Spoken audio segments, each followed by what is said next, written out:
Dr. Shehzad, welcome to Let the Quran Speak. Thank you very much. Every now and then we read a story or we watch on television a Muslim group, punishing somebody for committing blasphemy. Mhm. What is your take on blasphemy? What does Islam say about blasphemy? Well, to my understanding, the Quran and any authentic hadith is devoid of any mention that blasphemy is punishable by death, because generally people think that blasphemy is something which is punishable by death. Yes, blasphemy can be checked by laws that can be made, but generally the perception which people have in this regard is that whenever a person commits blasphemy, then the only solution is, or the only way forward is to just to put him to death. Now, this is something which is not found in the Quran and not in any authentic narrative of the Prophet. So what I can say is that as far as the Quran is concerned, not a single verse speaks that people who blaspheme against the prophets of God have to be put to death. There are actually two narratives or two ahadiths which are taken, they are made the basis of this punishment. So one of them is, or the primary one I would say, is the hadith which says, "Man baddala deenahu faqtuluhu," which is the narrative which says that if a person becomes an apostate, then you will kill such a person, which says faqtuluhu. And our classical jurists say that when a person blasphemes against the Prophet of God, then he becomes an apostate. And apostasy is punishable by death. And if a non-Muslim, According to the hadith. according to that hadith, Yes. and if a non-Muslim does so, then because of the fact that he is a protected minority, then he loses that protection and he goes to the original state in which he was to be punished. Okay. So neither of this is in conformity with my humble understanding. So, and then there's a second hadith which says, "Man sabba nabiyyan or man shatama nabiyyan faqtulu," which means that if you abuse or blaspheme against the Prophet, then you should be put to death. As far as this narrative is concerned, this is extremely inauthentic. It does not go back to the Prophet. It cannot be ascribed in an authentic way. Yes, the other narrative, "Man baddala deenahu," it does say that if you change your religion, of course, meaning that if you leave Islam, then you should be put to death. But then again, that apostasy, which has been mentioned, has a very specific connotation. And as I think I've described in some of my earlier talks with you, that regarding the messengers of God, there was a particular law that people who adhered to polytheism, they were to be put to death if, in spite of being convinced against it, they still adhered to it. And this is the punishment that they would get on the Day of Judgment. So in the era of messengers of God, they were given this punishment, either through natural disasters or through the hands of the followers of a prophet.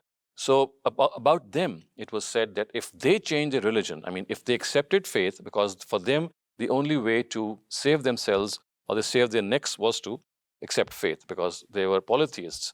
Now, if anyone among them, he left that faith and reverted back to the original position of being a polytheist, for them it was said that now you be facing the same punishment, because the only thing that saved you from that punishment was that you accepted faith. And so therefore this apostasy is something which was specific to the era of messengers of God. And as I have described earlier on, that this is again a misreading of a practice of God, in which the Almighty selected his messengers and he created lesser days of judgment on the face of this earth.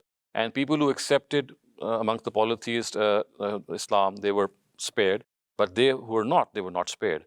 So for such people who actually became Muslims and then they reverted back, because that original state was something which made them worthy of that punishment. So about such people, it is said that "Man baddala deenahu faqtuluhu," which in other words means that after the era of messengers of God, this is no longer a punishment to be meted out to anyone. And similarly, as far as the jizya verse is concerned, in which the zimma is mentioned, that yes, these are zimmis and you have to protect them, they also relate, this verse also relates to the era of Prophet Muhammad, and it relates to the people of the book. So just that the sword verse relates to the idolaters, this verse relates to the people of the book. So in my understanding, both these verses have actually played their role, because in the times of the Prophet Muhammad, who was the last of these messengers, and in whose times this practice of God was in currency for the last time, for them it was is what was invoked. But once he has passed away, "Man baddala deenahu" is a narrative which cannot be invoked anymore. So today, if people change their faith for any reason, it could be for any reason, they cannot be regarded as apostates. And so today, even people, if they blaspheme against the Prophet, So you see, you need to ask them what exactly are they saying, because at times they are just expressing their difference of opinion, which they have every right to. They might have an unorthodox opinion. They might have an unorthodox opinion, so everyone has that right to. You just need to accept that. And if they are being derisive, disrespectful, then of course you can enact laws to check that derision. But at the same time, you have to realize that punishment of death is ordained by the Book of God in only two cases, and it says that either it should be if you've killed someone, man qatala nafsan bighayri nafsin fakannama qatala nasa jamia, and then it says that the only way in which this punishment of death has to be invoked is either you kill someone or if a person is guilty of spreading disorder. So this particular punishment can be, in the purview of spreading disorder, but it has to have certain specifications. One, for example, that persons should insist on this. I mean, he is going to insist on showing disrespect to the Prophet. It's not out of any opinion that he's saying these words. It is like making fun of some person, some revered personality, using bad words intentionally. And then he would be called upon, well, if you give up this, I mean, you have always a chance to repent. And if a person says, yes, I did something wrong and I would like to go back, then again, it will not be implemented. And finally, the verse which has to be invoked regarding the spreading disorder, which is the famous verse of Surah Maida, it says that if before the law reaches them, they repent and they give up. It says, min qabli an taqdiru alayhim. Even then, it shall not be implemented. So the Hiraba verse, which can be implemented to check apostasy, to check this blasphemy, is a verse which gives these four options. It says that you can exemplary execute that person. You can make him go in exile. He can just be turned away from a particular place. And then these are the extreme two options. So it's not that it's always a death punishment that has to be invoked. Yes, this verse can be made a basis, but I said with the stipulation that a person would be asked to express his opinion only when he insists that yes, he is going to really make fun of these personalities, and at the same time he's not interested in showing respect. Only then we can proceed forth with the Haraba verse, which tells us that you can punish them. And even there, as I said, there are various grades of punishment. I mean, the lowest one being you just can make him go back from that place.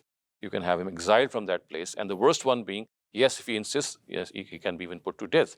But then again, as I said, this is a law that has to be first enacted.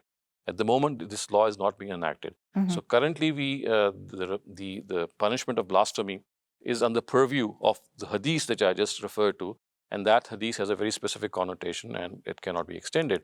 It is only the Hiraba verse, which is verse 34 of Surah Maida, which says that people who are guilty of spreading disorder, they can be punished in this way. But then this disorder is something which has to be, it has to be proven. It has to be, you have to be absolutely sure that it has taken place. So today what is being done is that without giving the person a chance to explain what he meant or what she meant, without giving him the chance to repent if he did something wrong, you are pronouncing a verdict, and that through your own personal way. Another thing that needs to be understood is that Islam does not absolutely warrant the fact that you take the law in your own hand.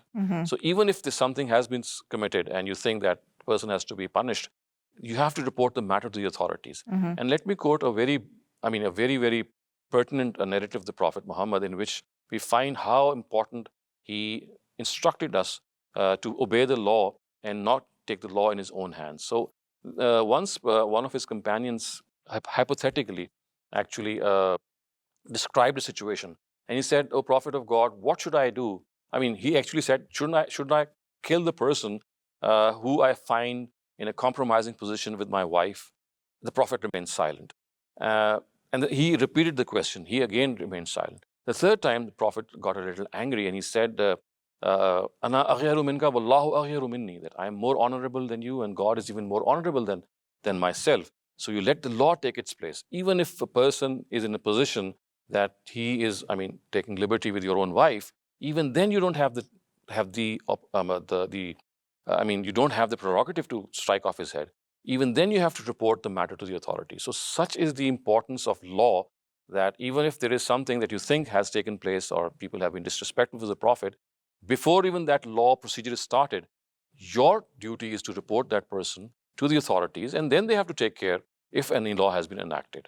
So I think because of the fact that all these things have been jumbled up, and it's more of a vigilante justice that takes place, in which people take the law in their own hands and they start punishing people, that this has resulted. I'm just wondering how these punishments became so popular. Like, how is it that so many Muslim countries are enacting these punishments for blasphemy? This is because, you see, for them, apostasy is a punishment which is still practiced.